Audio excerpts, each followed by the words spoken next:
let's talk about the top 3 comic books that I read this week. Our DC hit of the week is going to be Absolute Superman issue number 10. None of the DC books this week really wowed me, but this is the one that I enjoyed the most. Superman alongside the Omega Men are launching their attack on Ra's al Ghul and the Lazarus Corporation, and you really get to see Kal-El kind of let loose. Eventually having Kal-El go face to face with Ra's al Ghul for the first time. Brainiac is making appearances and so on. I really like where this is going, but I still think Absolute Batman and Absolute Wonder Woman are still the best out of the Absolute Trinity. Our Marvel hit of the week is going to be Moon Knight Fist of Khonshu issue number 11. It's Mark Spector's birthday, and this issue is told through the eyes of somebody else. It's told through their perspective as all of these supporting characters are talking to you. And even though we did have a big reveal at the end of the previous issue that would set up the rest of the series, this would be a wonderful end to this run, just off of the back of how everyone was talking about Mark Spector alone. The character in question is Mark Spector's daughter, and they have a very sweet moment that I just loved. Dad moments in comics really do that for me. And Mark Spector even resurrected the Midnight Mission. Amazing. The series has absolutely kicked ass, and I can't wait for more.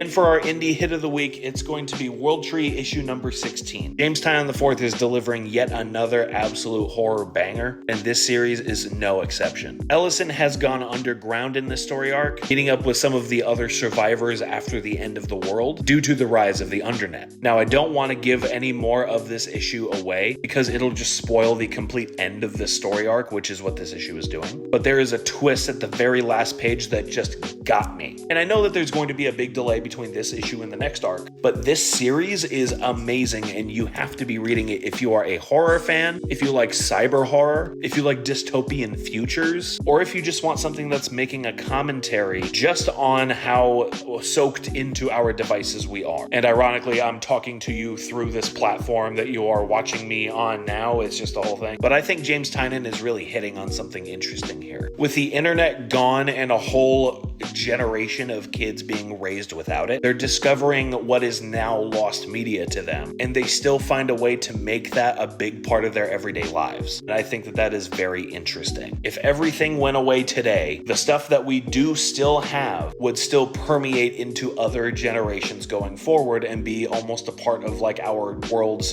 folklore. And I think that's very interesting, and I love that that's a part of this book. Either way, those were our hits of the week. Let me know in the comments what you thought about them or what you have been really enjoying recently. Don't forget to like, share the video, subscribe, and I will see you next time.